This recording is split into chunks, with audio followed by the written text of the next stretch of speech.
확신을 가지고 시작한 일도 시간이 지나갈수록 불안해지는 그런 경험을 하신 적 있으신가요? 저도 8년 전 교회를 개척할 때 이런 현상을 겪은 바 있습니다. 분명히 하나님 말씀을 통해 개척에 대한 응답도 받았고, 또 분당 우리 교회가 개척을 지원한다고 하는 약속 가운데 준비하였지만, 막상 어디에서 개척을 해야 할지, 또 누가 함께 할지 도무지 앞을 알 수 없었기에 매일매일 천당과 지옥을 반복했습니다. 곰곰이 말씀을 준비하면서 왜 그런 일을 겪었을까, 이런 생각을 하다 보니까 우리가 하나님의 약속을 받았다 할지라도 현실의 삶의 무게에서 균형을 이루면 문제가 없지만, 균형이 깨어져서 현실의 삶의 문제가 하나님의 약속보다 더 무겁게 느껴지면 그러면 불안한 마음, 두려움이 생기는 것 아닐까요? 믿음이 앞설 때는 뭐든지 할 수 있을 것 같은 용기가 생겨서 시작을 했는데, 막상 시간이 조금 지나면 과연 이 일을 내가 잘 해낼 수 있을까? 끝낼 수 있을까? 이런 두려움이 자꾸 밀려오는 것 경험해 보시지 않나요? 이럴 때 한숨이 많아지고 잠 못 이루는 밤이 길어지는 것입니다. 문제는 균형입니다.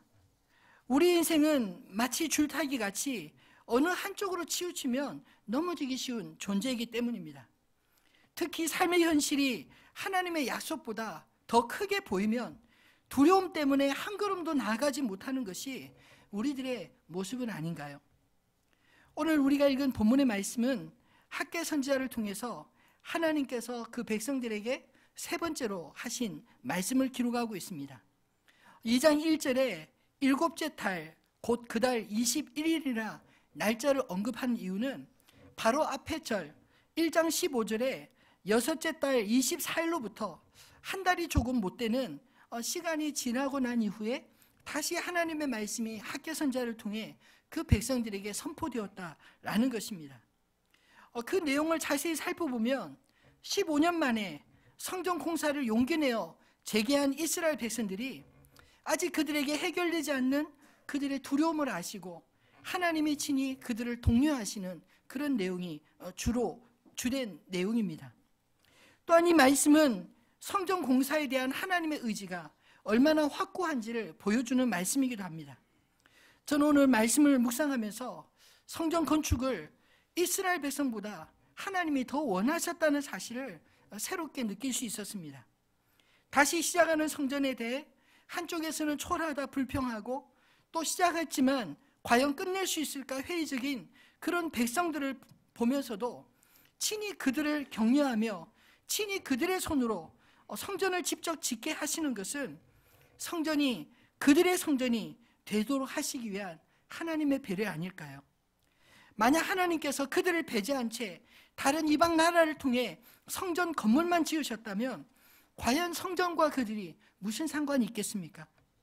하나님은 삶의 현실을 하나님의 약속보다 더 크게 보며 성전 공사를 머뭇거리고 있는 백성들에게 그들이 잊고 있었던 것을 오늘 말씀을 통해 다시 두 가지로 상기시켜주고 있습니다.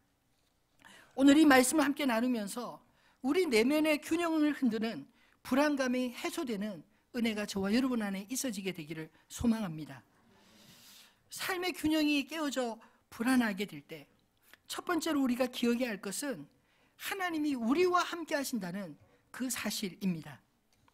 오늘 본문 3절과 4절을 보면 이스라엘 백성들 사이에 부정적인 생각이 들어오기 시작했다는 것을 느낄 수 있습니다. 성전 건축을 시작한 지 한 달도 채 못 되어 그들 마음이 조금씩 식어져 가고, 공사 현장에서는 불평하는 소리들이 들리기 시작했습니다.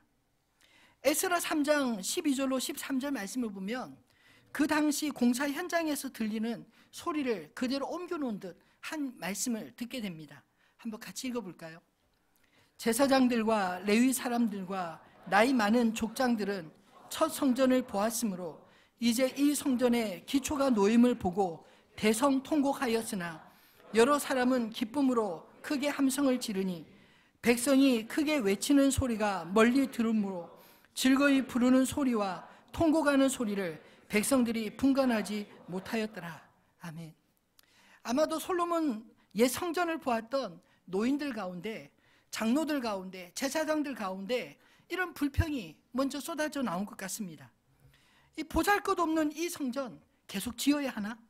좀 더 기다려 제대로 지어야 하는 거 아닌가? 원래 작은 집에서 큰 집으로 이사 가기는 마음이 흐뭇하고 또 기쁘지만, 큰 집에서 작은 집으로 이사 가는 것은 참 마음이 어렵지 않습니까? 왠지 실패한 것 같고 마음이 쪼그라드는 것을 느낄 수 있습니다. 아마도 솔로몬 옛 성전을 경험했던 사람들의 마음이 새롭게 건축하는 그 성전의 기초만 보고도 이렇게 통곡하는 현상으로 나타나지 않을까요? 부정적인 생각들은 생각보다 사람들에게 미치는 파급 효과가 큽니다. 잃어버린 고국에 돌아와서 자신들의 힘으로 다시 성전을 건축하는 자들에게 찬물을 끼얹어 사기를 떨어뜨리기에 충분했기 때문입니다. 그들 속에 은밀하게 들어온 비교의식, 패배감, 그것은 자기들뿐만 아니라 열심히 일하는 다른 사람들조차 의기소침하게 일하지 못하도록 만드는 무서운 불신앙이 아니었을까요?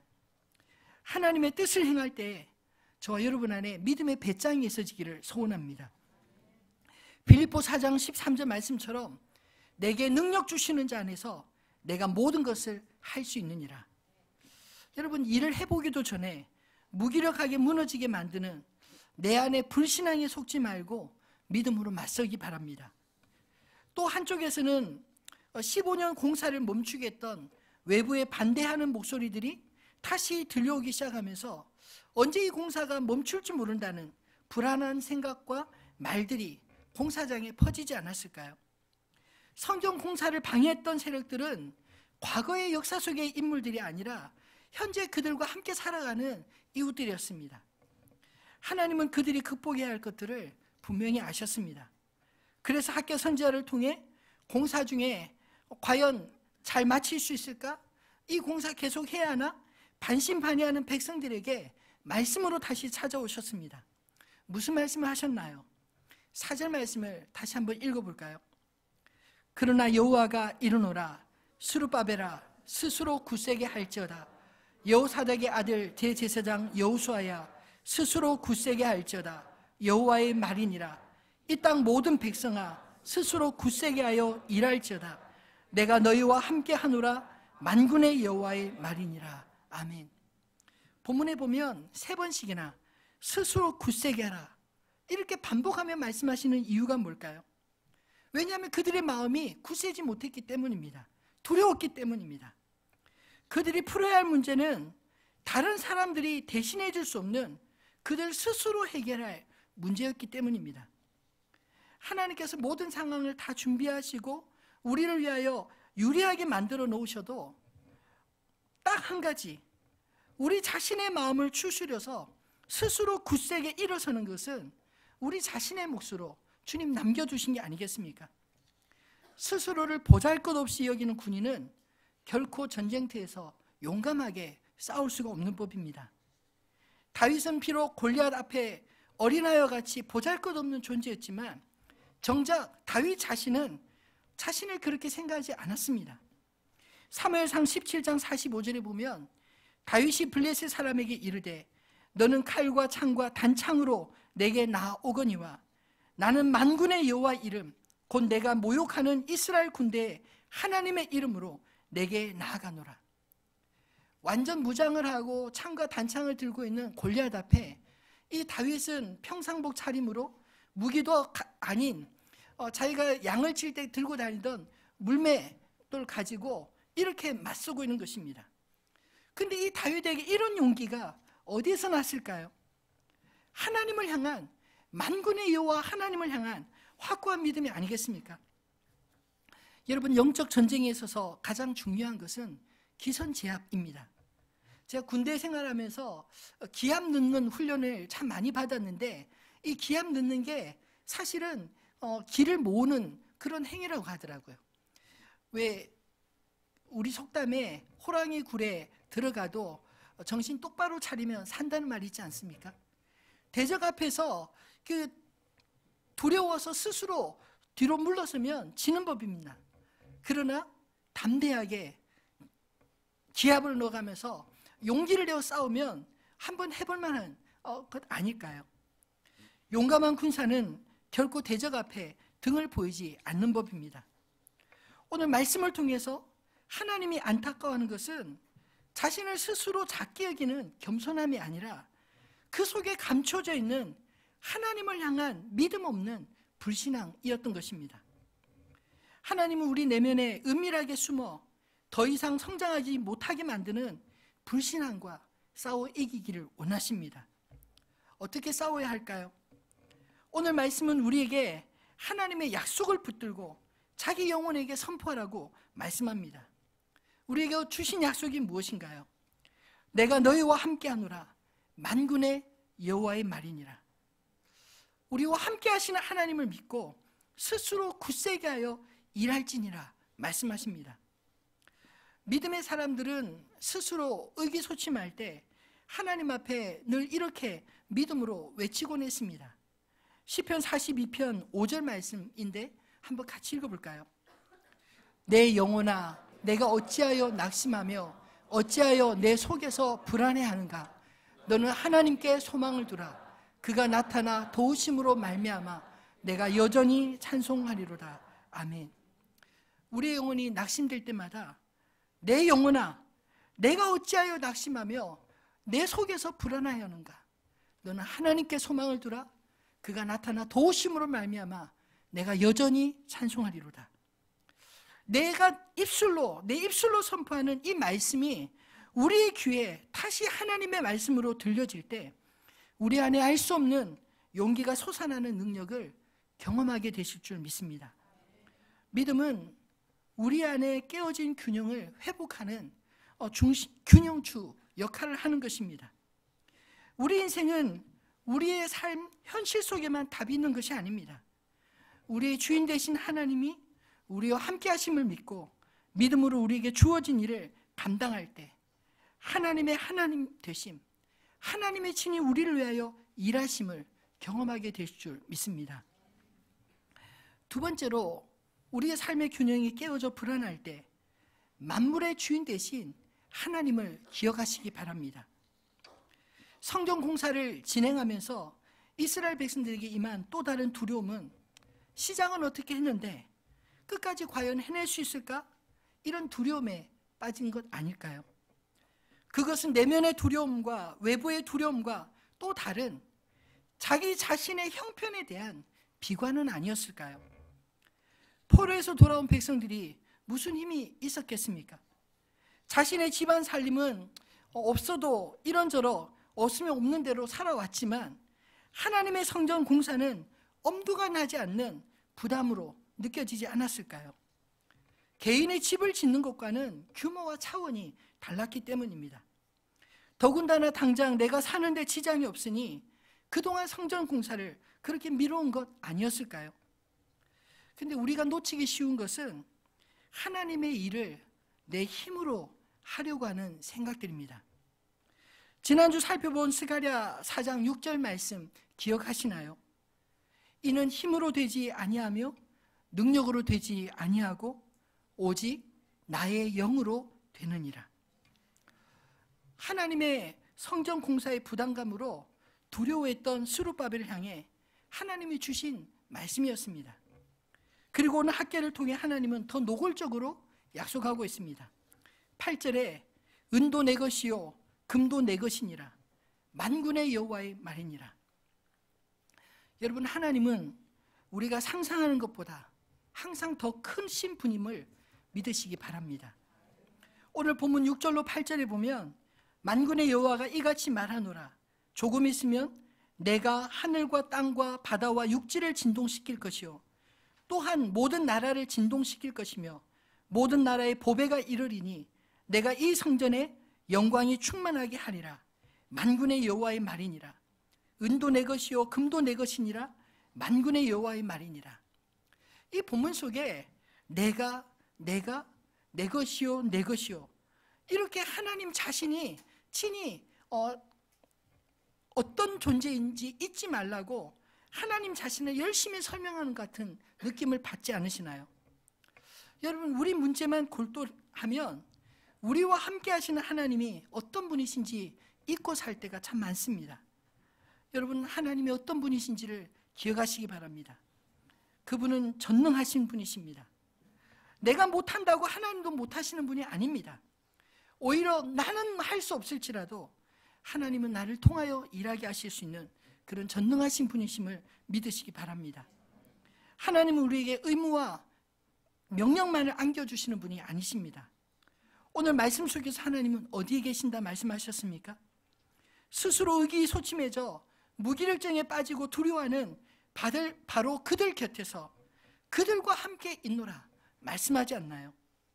스스로 굳세게 할지어다 하신 주님은 내가 너희와 함께 하노라 약속하셨고, 너희는 두려워하지 말지어다 하신 주님은 5절에 너희가 애굽에서 나올 때부터 내가 너희와 언약한 말과 나의 영이 계속하여 너희 가운데 머물러 있다, 그렇게 말씀하십니다. 특별히 이 5절의 표현이 참으로 충격적이지 않으신가요? 그들이 포로로 교환했던 바벨론에서부터 나올 때를 말씀하신 것이 아니라 그들의 조상 때, 그때로부터 약 1000년 전 출애굽할 때부터 지금까지 하나님이 하신 모든 언약의 말과 하나님의 영이 그들에게서 떠난 적이 없었노라, 이렇게 말씀하고 있기 때문입니다. 그 하나님은 지금도 우리에게 말씀하시고 성령으로 함께 하시는 동일한 분이심을 믿으시기 바랍니다. 여러 가지 불비한 조건 속에서 진행되는 성전 건축의 상황이었지만 주님께서 직접 주신 약속과 같이 하나님이 함께 하시면 어떤 일들이 일어날까요? 성전보다 더 크신 하나님이 함께 하시는데 여러분, 성전 규모가 더 이상 문제될 게 있겠습니까? 반대로 성전 규모를 솔로몬 성전보다 더 웅장하게 짓는다 할지라도 하나님께서 함께하지 않으시면 그 건물이 하나님에게나 그 백성들에게 무슨 의미가 있겠습니까? 성전의 의미는 바로 임마누엘, 즉 하나님이 우리와 함께 하신다, 이 약속의 의미가 담겨져 있는 것을 깨닫게 되기를 소원합니다. 성전 건축은 하나님이 더 원하시고 더 기뻐하시는 일이었습니다. 백성들이 순종하기 시작할 때 하나님은 이미 그들을 위하여 예비하신 것들을 펼쳐내셨습니다. 에스라서 6장 6절로 10절 말씀은 이 성전 건축을 방해할 목적으로 사마리아 사람들이 올린 조서에 당시 페르시아의 왕이었던 다리오 왕이 답으로 내린 조서를 기록하고 있습니다. 그 내용을 한번 같이 읽어볼까요? 내가 또 조서를 내려서 하나님이 이 성전을 건축함에 대하여 너희가 유다 사람의 장로들에게 행할 것을 알리노니 왕의 재산 곧 유브라데 강 건너편에 거둔 세금 중에서 그 경비를 이 사람들에게 끊임없이 주어 그들로 멈추지 않게 하라. 또 그들이 필요로 하는 것 곧 하늘의 하나님께 드릴 번제 수송아지와 순양과 어린 양과 또 밀과 소금과 포도주와 기름을 예루살렘의 제사장의 요구대로 어김없이 날마다 주어 그들이 하늘의 하나님께 향기로운 제물을 드려 왕과 왕자들의 생명을 위하여 기도하게 하라. 아멘. 반대자들이 상소를 올린 목적은 성전 건축을 막아달라고 하는 내용이었습니다. 지난 15년 동안은 그게 먹혔습니다. 그런데 희한하게도 이 다리오 왕 때 똑같이 먹힐 줄 알고 상소를 올렸더니 정반대의 조서를 받게 된 것입니다. 이 8절의 이 조서 내용은 사실 이스라엘 백성들에게 한 것이 아니라 그들을 공사를 막아달라고 요청했던 그 반대자들에게 내린 조서 아닙니까? 이 반대자들 입장에서 자신들이 올린 상소와 정반대의 조서를 받는 것이 얼마나 기가 막힌 일이었을까요? 그리고 이 조서를 통해 여러 번 반대에 막혀 번번이 공사를 중단해야 했던 이스라엘 백성들에게 있어 이 조서는 기적과 같은 일 아니었을까요? 그런데 이 일은 바로 오늘 우리가 읽었던 본문 6절로 8절의 말씀, 그 말씀이 곧바로 성취된 것 아닌가요? 하나님은 미리 준비하고 계셨습니다. 그리고 순종하는 백성들에게 하나님이 준비하신 것들을 하나하나 펼쳐 보여주신 것 아닙니까?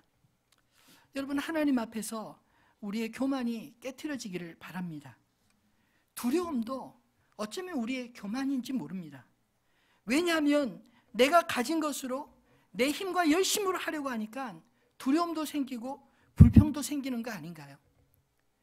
모든 것의 주인이신 하나님을 인정하고 하나님이 명하신 것, 우리의 힘껏 우리의 주신 능력대로 감당할 때 여러분 교만할 틈이 어디 있나요? 저도 개척 초기 이 준비 과정에서 정말 두려웠습니다. 하나님을 믿고 시작한 개척이었지만 실패의 두려움 앞에서 작고 초라한 저의 모습이 계속 보였기 때문입니다. 이 목회가 너의 목회냐? 나의 목회냐? 너의 목회면 네가 계속 염려하고 나의 목회면 왜 네가 나를 염려하느냐? 이 말씀 앞에서 제가 무릎 꿇기까지는 사실 제가 하는 목회에 하나님이 그저 복 주시는 분이었으면 하는 그런 바람이었던 것 같습니다. 근데 그 말씀 가운데 가만히 서서 보니까 제 마음이 바뀌어야 된다는 생각을 갖게 되었습니다. 하나님의 교회, 하나님의 종으로 부름받아서 섬길 뿐이지 나의 목회를 하나님 축복하셔서 내 목회가 번성하는 게 아니구나 라는 것을 깨닫게 되었기 때문입니다. 이 책망의 소리로부터 바뀐 것은 저의 목회가 아닌 주님의 목회임을 인정하고 그리고 지난 8년 동안 하늘빛 우리 교회를 통해 하나님이 행하신 일들을 바라보게 된 것입니다. 저는 하나님께서 우리 마음에 소원을 주신 일들이 어떻게 이루어 가셨는지 저는 증인으로 말씀을 드리는 겁니다. 하우학교도 성전 건축도 저는 하나님이 우리에게 주신 소원함을 이루어 가시는 과정이라 믿습니다. 오병이어로 5,000명을 먹이신 주님을 기억하고 내가 가진 것이 비록 적으나 하나님께 드려질 때 하나님이 사용하실 축복의 통로가 됨을 믿으시기 바랍니다. 우리 인생 가운데 우리가 착각하기 쉬운 것은 하나님을 제외하고 생각하는 것, 이것이 곧 교만이 아닐까요? 반대로 하나님이 개입하실 여지를 비워두는 것이 그것이 믿음인 것입니다. 우리가 기도하는 것은 하나님의 개입하실 여지를 비워두는 것 아닌가요? 실컷 기도하고 나서 막상 현장에 가면 하나님을 완전히 잃어버린 채 하나님을 제외한 채 내 힘으로 하려고 하니까 앞이 캄캄해지는 거 아닙니까? 만물의 주인이시오 나와 함께 당신의 영광스러운 성전을 건축하게 하시는 하나님을 믿음으로 주의 일을 감당하는 저와 여러분 되시기를 주의 이름으로 축원합니다. 말씀을 맺겠습니다. 여러분 성전보다 더 크신 하나님을 바라보시기 바랍니다. 성전을 이렇게 건축하라 명하신 하나님의 뜻, 하나님의 계획은 무엇이었을까요? 오늘 본문 마지막 9절에 이렇게 담겨져 있습니다. 이 성전의 나중 영광이 이전 영광보다 크리라. 만군의 여호와의 말이니라. 내가 이곳에 평강을 주리라. 만군의 여호와의 말이니라. 여러분 성전의 영광은 무엇인가요? 눈에 보이는 화려하고 웅장한 건물입니까? 그 성전을 거룩하게 구별하시고 그 성전에서 우리를 만나주시는 하나님이신가요?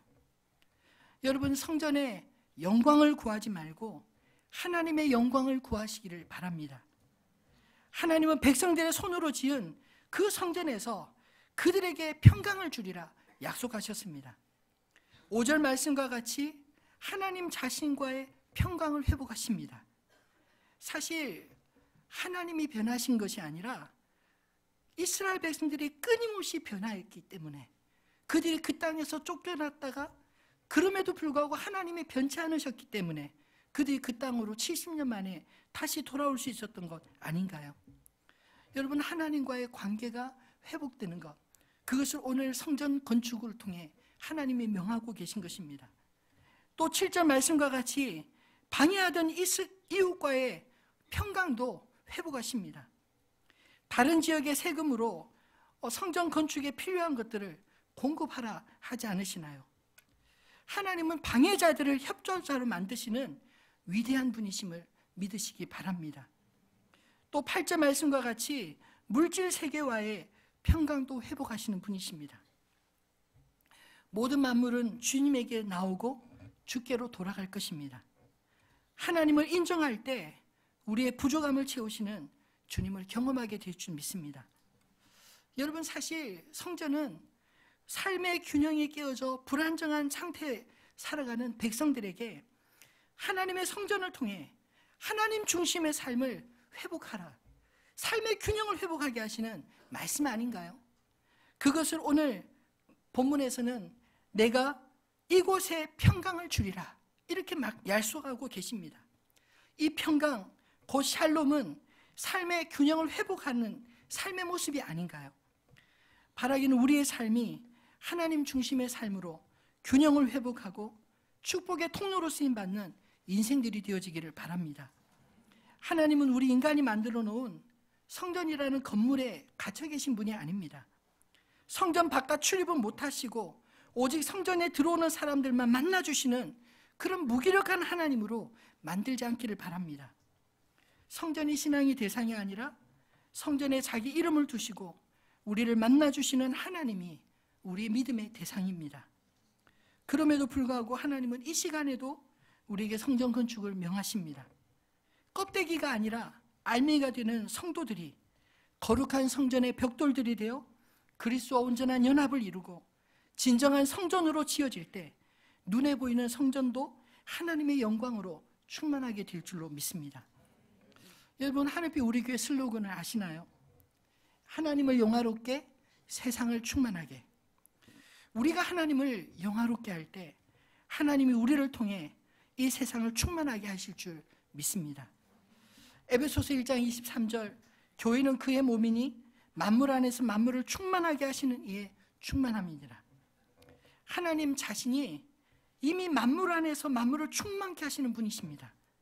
교회는 바로 그의 몸으로 그분의 충만함을 이 세상에 드러내 보일 수 있는 곳이라니 얼마나 영광스럽습니까?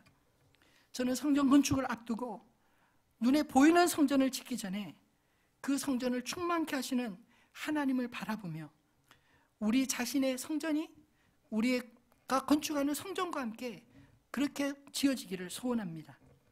우리 자신만 바라보면 교만해지거나 열등감에 빠지기 쉬운 존재입니다. 그러나 우리와 함께 하시는 하나님을 바라볼 때, 성전보다 더 크신 하나님을 바라볼 때 우리 자신이 먼저 예배자로 세워지고 우리를 위해 자신의 영광으로 덮어주실 하나님, 우리의 잃어버린 평강을 회복시키실 하나님께서 친히 우리를 위해 성전을 지을 힘을 주시고 완성케 해주실 줄 믿습니다.